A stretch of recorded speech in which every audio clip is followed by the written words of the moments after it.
कहावत है कि मिसकैरेज ऑफ जस्टिस, न्याय की भ्रूण हत्या। किसी भी नाबालिग लड़की, नाबालिग क्या बालिग भी है, पैंट का उसका नारा खोलना, खींच करके पुलिया के नीचे ले जाया जा रहा है, तो इंटेंशन तो साफ है उसका कि रेप का प्रयास है। एक साधारण से साधारण भी कानून का ज्ञाता या वकील जो होगा, लोअर कोर्ट का भी, डिस्ट्रिक्ट कोर्ट का भी, हाई कोर्ट का भी, जज सुप्रीम कोर्ट का भी, तो एक सामान्य भी जो क्रिमिनल लॉ का नॉलेज रखता है वो भी जानता है कि ये जो तीनों घटना हुआ तो ये रेप के प्रयास के श्रेणी में तो जरूर आता है, लेकिन इसमें सम्मन को रद्द कर दिया जाना ये हमारे समझ से ये लीगल नहीं है। इलाहाबाद हाई कोर्ट ही अंतिम कोर्ट नहीं है, उस जजमेंट के खिलाफ सुप्रीम कोर्ट में भी जाने का प्रोविज़न है।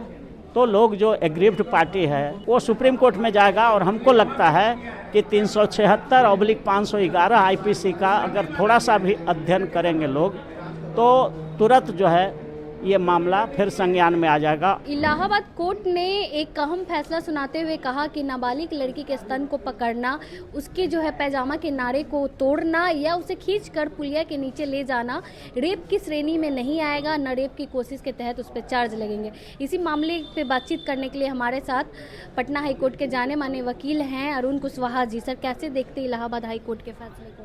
देखिए, सबसे पहले आपके चैनल के माध्यम से पूरे भारतवासियों को नमो बुद्धाय, जय भीम, जय भारत, बुद्धमय भारत हो, बुद्धमय विश्व हो की कामना करते हुए ये बतलाना चाहते हैं कि भारत में जो खास करके सुप्रीम कोर्ट और हाई कोर्ट के न्यायाधीशों की नियुक्ति की जो प्रक्रिया है उसमें मेरिट का कोई टेस्ट नहीं होता है। वो 5 जजों का एक कमेटी है, सिलेक्शन कमेटी है, जिसको कॉलेजियम कहा जाता है, और उनके जो चहेते होते हैं, जो उनके परिवार के लोग होते हैं या नज़दीकी होते हैं या जिनका उनके यहाँ पहुँच होता है, वही न्यायाधीश बन जाते हैं हाई कोर्ट का और सुप्रीम कोर्ट का। अब ऐसी परिस्थिति में मेरिट का कोई टेस्ट होता ही नहीं है, कॉलेजियम के द्वारा मेरिट का कोई टेस्ट लिया ही नहीं जाता है। तो ऐसी स्थिति में ऐसे न्यायाधीश बन रहे हैं हाई कोर्ट का, सुप्रीम कोर्ट का, जो लीगल जो बात होती है उसको वो बेसिक भी नहीं समझ पाते हैं। जब आप देखेंगे कि आईपीसी है, इंडियन पेनल कोड था पहले, जिसमें रेप का जो है सज़ा था, उसमें 376 सेक्शन था और 376 के साथ 511 सेक्शन लगाया जाता था आईपीसी का, तो रेप का प्रयास का सेक्शन हो जाता था।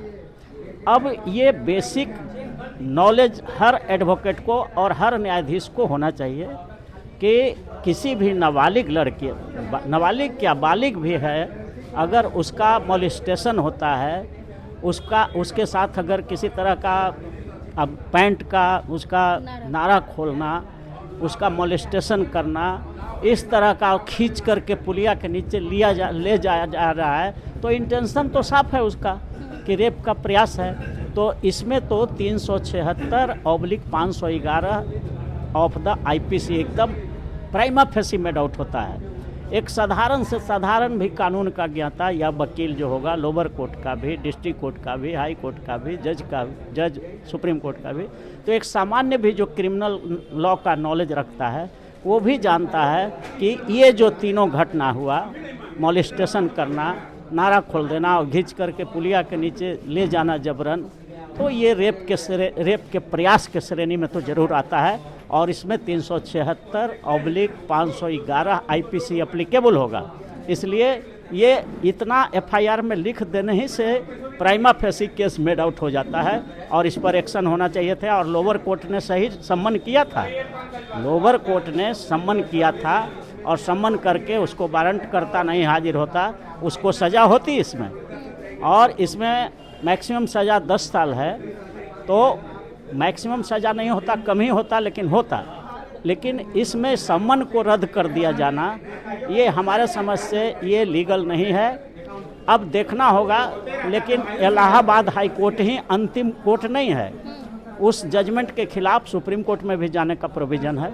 तो लोग जो एग्रीव्ड पार्टी है, जो वहाँ पर इस तरह का ऑर्डर से जो प्रभावित हो रहा है जो परिवार, वो सुप्रीम कोर्ट में जाएगा और हमको लगता है कि 376/511 आईपीसी का अगर थोड़ा सा भी अध्ययन करेंगे लोग तो तुरंत जो है ये मामला फिर संज्ञान में आ जाएगा और उसको रिवाइव कर देगा सुप्रीम कोर्ट और उस पर कार्रवाई होगी और मैक्सिमम पनिशमेंट इसमें 10 साल तक हो सकता है। लेकिन आरोपियों को राहत दे दी गई है इलाहाबाद को। आरोपियों को राहत दे देने का कारण यही होता है कि हमारे समझ से कॉलेजियम से जो न्यायाधीश बन रहे हैं वो समझ नहीं पा रहे हैं कि आईपीसी, सीआरपीसी, एविडेंस एक्ट का बेसिक क्या होता है। अगर थोड़ा सा भी दिमाग लगाते हो कि भाई लोअर कोर्ट ने क्यों समन किया है, लोअर कोर्ट वाला तो कंपटीशन से आते हैं, वो फेस करके कंपटीशन आते हैं, परीक्षा देते हैं, रिटर्न देते हैं, इंटरव्यू देते हैं, टेस्ट देते हैं, तब वो जज बनते हैं। तो लोअर कोर्ट वाले लोगों ने दिमाग लगाया और उन्होंने सही पाया घटना को और सम्मन जारी किया, वारंट जारी किया और आप उसको क्वेश्चन कर दे रहे हैं।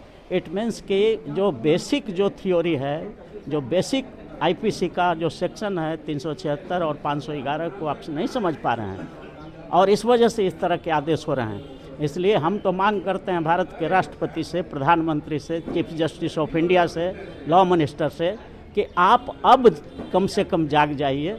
ऐसी घटना, ऐसे आदेश आने के बाद आप कम से कम अब जाग जाइए।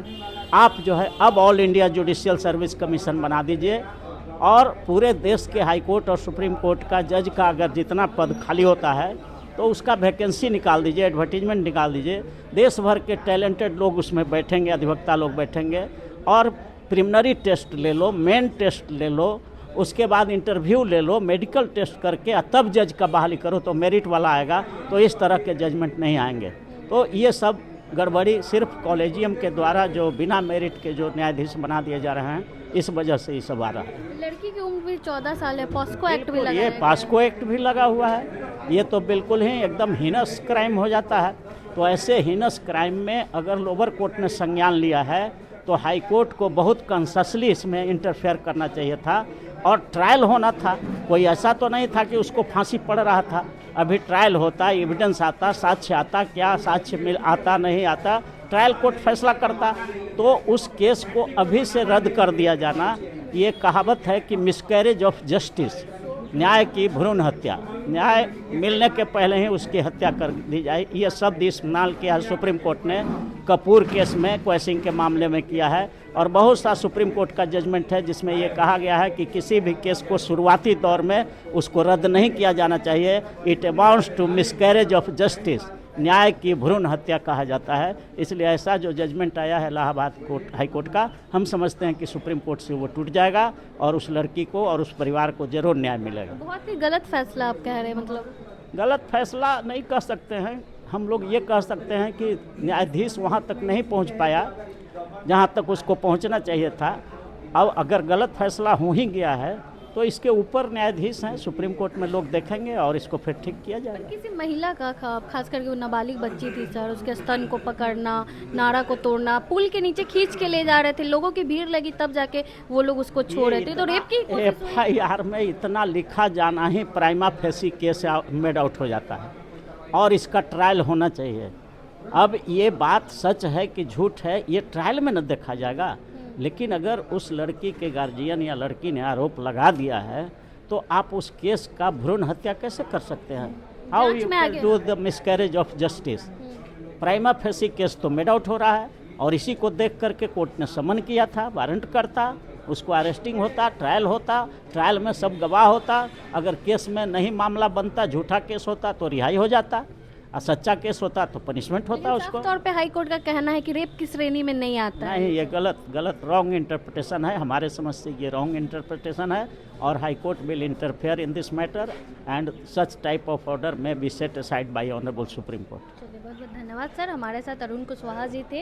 इलाहाबाद हाई कोर्ट के फैसले को लेकर हमने इनसे बातचीत की। बाकी इस पूरे मामले को लेकर आप क्या कुछ सोचते हैं, अपनी राय कमेंट बॉक्स में ज़रूर दें। धन्यवाद।